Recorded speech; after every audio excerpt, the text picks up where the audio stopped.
Good morning and thank you for joining me on Delicious by Debbie. I got some boneless, skinless chicken breast yesterday for a really good price, and I wanted to can some more. I only have about 5 or 6 jars, pints left that I canned a couple years ago. So, and I pressure can mine. So I want to show you how I pressure can my chicken. I have a total of like almost 13 pounds, but this is just one pack that I got out today. I will be doing the whole 12 pounds today. But first of all, I just check it over, and if there's any fat that I don't want on there, I just get that off. Any gristle, fat, anything that isn't something I want on the chicken, I just go ahead and get that off. And then I just slice it.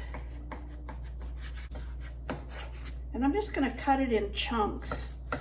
That's how I like to can it. So I'm just gonna cut this up into chunks.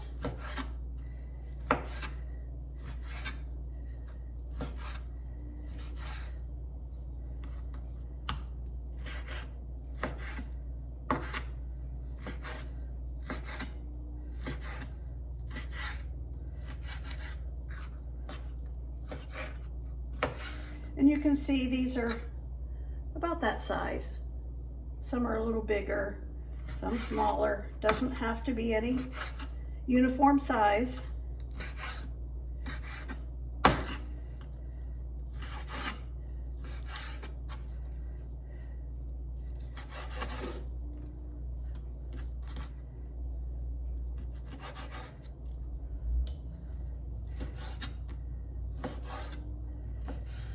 And I'm just going to put it all in this big bowl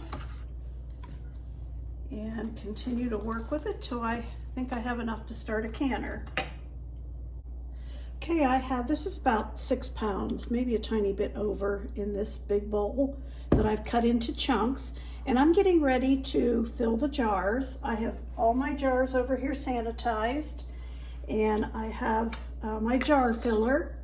And I'm going to put some of this raw chicken down into there, and I am going to press it down in. It's okay to kind of squish it down in there. You want to leave a little bit of space at the top, about like that.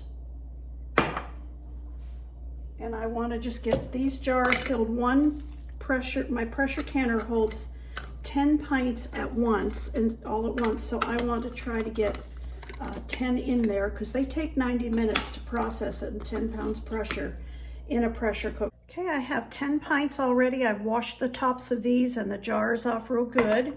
And I'm going to put 1/2 teaspoon of salt in each one, and I'm using a pickling and canning salt, but you can use just regular salt. I have this, so I'm going to use it. So 1/2 teaspoon for a pint. If you're doing this in quarts, you would want a whole teaspoon.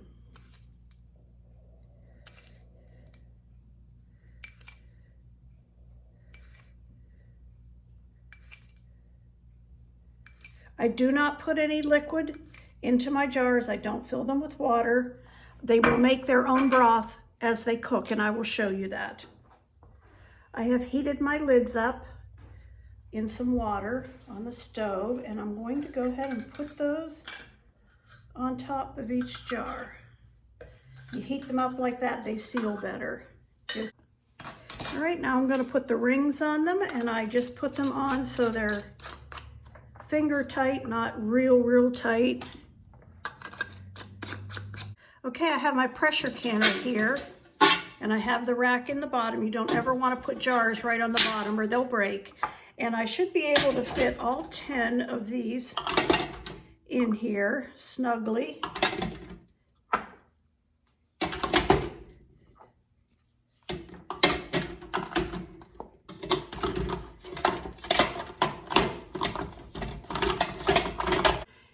I'm going to put 2 quarts of water in here and let the pressure build up to 10 pounds, and these go for 90 minutes. Meat takes a long time to be sure it's really preserved, and I'm very careful with it, and I make sure it goes the full 90 minutes, and I will show you these when they're done. As you can see, the chicken made its own broth. Didn't have to put any water or broth in it at all.